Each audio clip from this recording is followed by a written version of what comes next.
ኑሐሚንና አቶ ተሰማ አቶ ለይኩን ከተከራየላቸው ቤት ለመሄድ ዝግጅታቸውን ጨርሰዋል።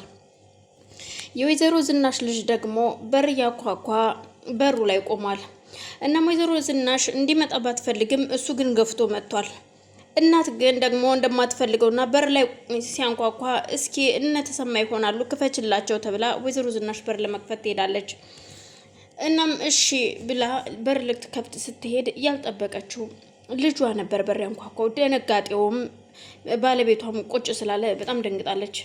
በሩን ከከፈተች በኋላ እሺ ወይዘሮ ዝናሽ እንዴት ነሽ ሲል ልጇም ሰላም ይላታል።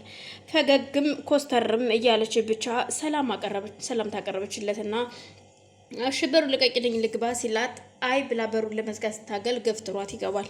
አቶ ለይኩንም ግራ ተጋብተው እሱም ሰላም ሳይላቸው እንደገባ ቁጭ ይላል። ወይዘሮ ዝናሽም ገባችና ቁጭም ሳትል እንደ ቆመች አጠገባቸው ለይኩን የጓደኛዬ ልጅ ነው ተዋወቀው ስትለው እንዴ ታዳ እሺ ሰላም ነው የማንኛው ጓደኛሽ ልጅ ነው? የሚገርም ነው ችግር የለውም ግባ ይልና እሱም በል ቁጭ በል። እናም ዳግምም ግራ ተጋብቶ አዎ የጓደኛዋ ልጅ ነኝ እናም ለተወሰነ ጊዜ ለማረፍ ነው የመጣው ስትል ተነግራሽ እና ታዲያ ምን ነው ደነገጥሽሳ? ምን ነው በሰላም ነው? ግን ጓደኛሽ ማናት? እኔ ማላቃት እያለ ሲጠይቃት እሷም ሳትመልስለት በተቆራረጸ ድምጽ እያለች ስትንተባተብ እንዴ ድጋሜ በር ይንኳኳል። ተነስታ በር ለመክፈት ስትሄድ እናቱ ተሰማ ነበሩ። እናም በሩን ከፈተችና እነሱን ካስገባቻቸው በኋላ እነሱ ለመሄድ ለመሰናበት ምሳ ሊበሉ ነበር ወደ ሳሎን የመጡት። ከዛም ከገቡ በኋላ ነገሮች ተረሳሱ። በቃ ብላ ወደ ምግባቸው ወደ ጠረጴዛቸው ሄዱ። ምሳ ይብሉና ይሄዱ ተብሎ ስለነበረ ወይዘሮ ዝናሽም ግራ ተጋብታ ብደነግጥም ግን ያው ምንም አማራጭ የላትም። ዳግም እሷን ሊሰማት አይፈልግም። ያለ እናት እያደግኩት ይበቃኛል። እዚህ የሞቀ ትዳር ልጆችሽን ይዘሽ ነው ያለሽው።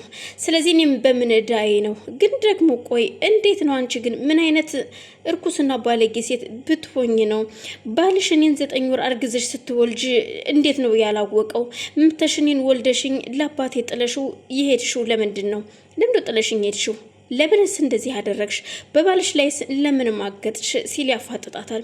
አባክህን አሁን ቁሴን አትቀስቅስብኝ እንደዚህ አትበለኝ ስትል እሷም ትናገረዋለች፣ ትማጸነዋለች። እባክህን እዛ ወደ ነበርክበት ሂድ፣ አይ ካልክ ደግሞ እዚሁ ከተማ ላይ ቤት ልከራይልና እየከፈልኩልህ ትኖራለህ ስትለው ይሄን የመሰለ ቤት ጥዬ እንዴት ነው ቤት ተከራይቼ የምኖረው? አልፈልግም፣ ከቤትም አልወጣም። እንደውም ከቤተሰቦች ጋር ልጅሽ መሆኔንና ወንድምና እህት እንዳሉኝ ብታስተዋውቂኝና አብረን ብንኖር ደስ ይለኛል። ያለበለዚያ ግን የማይታሰብ ነገር ነው ይላታል። ወይዘሮ ዝናሽ ግራ ተጋብታለች። አቶ ለይኩንም ተሰማን ወደ በረንዳ አውጥቶ እዩልህ አሁን እንግዲህ ቤት ትሄዳላችሁ፣ በቅርቡ ደግሞ ሕክምናህን ትጀምራለህ።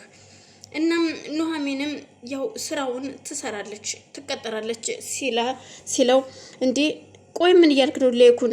አሁን እኮ በቃ ከነሐውም ጋራ እንደማይሆኑ ታውቃለህ። በፊት ደግሞ ከሱ ጋር እንዲቀራረቡ ብለህ ነበር ስራ ዛ ትገባለች አልከኝ ሲለው በፍጹም እናት ታዲያ ኑሐሚን እኮ እህቱ ነች። እንደ እህትና እንደ ወንድሙ ነው እኮ መስራት ይችላሉ። እንዲህ ምን እያልክ ነው ተሰማ? ይሄ እኮ በማንኛውም ሰው የሚከሰት ነገር ነው። ስለዚህ ምንም ችግር የለውም ሲል አቶ ተሰማ ይደነግጣል። እንዲሁ አንተ ምን አይነት መልካምና ቅን ሰው ነህ? እንዴ አይነት አስተሳሰብ ያሰብከው ሲለው በዚህን ሰዓት ሰው ያስፈልጋታል ኑሐሚን። እናም ወታ መግባትም አለባት። እሱም እንደ እህቱ እንዲቆጣጠራትና እንደ እህቱ እያያት እንድትሰራ ፈልጋለሁ። ስለዚህ መስራት አለባት። አብረው ይሰራሉ እና አሁንም ደግሞ ታክመ ስትመለስ ደግሞ ቤቱን እገዛላችኋለሁ።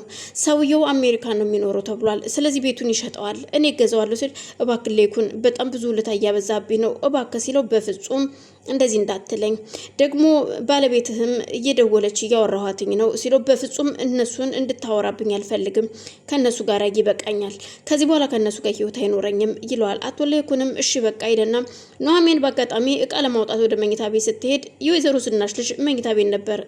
እናም እንዲህ ቆይ አንተ ምን ትሰራለህ እዚህ?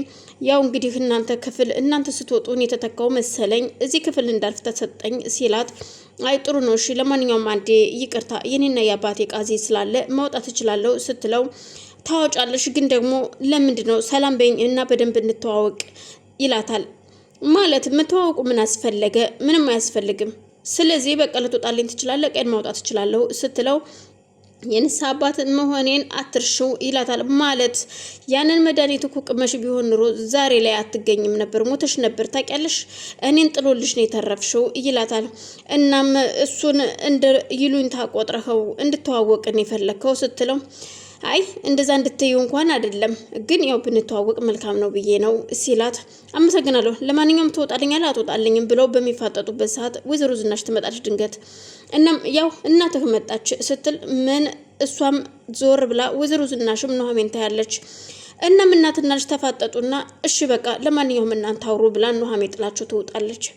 ቆይ ይሄን ነገር ኑሐሚን ታውቃለች እንዴ ስለ እኔና ስለ አንቺ እናትና ልጅነት? አይ በፍጹም አታውቅም ትላለች። እና እንደዚህ አይነት ወሬ እንዴት ታወራ ቻለች? ለማንኛውም ወይዘሮ ዝናሽ አንድ ነገር ልንገርሽ፣ አሁንም አስረግጬ ልንገርሽ፣ ከቤተሰቦችሽ ጋር አስተዋውቂኝና መኖር እፈልጋለሁ። አይ ካልሽ ደግሞ እኔ ራሴ ጉዱን እዘረግፈዋለሁ ይላታል። ዝናሽን በጣም ትፈራና ትደነግጥና በቆመችበት እዛው እንደቆመች ጥሏት ወጥቶ ወደ ሳሎን ይሄዳል። ወደ ሳሎን ሳይሆን ወደ ኪችን ነበር ሄደው። ኤደን ኪችን ነበረች። ቆይን የምልሽ እንዲህ አንቺም እንደሚባለው የዚህ ቤት ሰራተኛ ነሽ ሲላት፣ ደግሞ ይህን ማን ነገረህ ትለዋለች። አይ ያው ኑሐሚን ሰራተኛ ናት ስትባል ሰምቼ ነው እዚህ ኪችን ስላየኋት ነው ይላታል። እሷማ እኮ በቃ ሄደች፣ እሷ እኮ ጉድ ነች ስትለው ማለት አልገባኝም ይላታል። አይ ምንም በቃ አለ አይደለም፣ ግን ያው እዚህ ቤት ውስጥ አንድ ሰው ማወቅ አለብኝ ብዬ አስባለሁ። ስለዚህ ልንግባባ እንችላለን፣ እንተዋወቅ እኔና አንቺ ሲል ይጠይቃታል።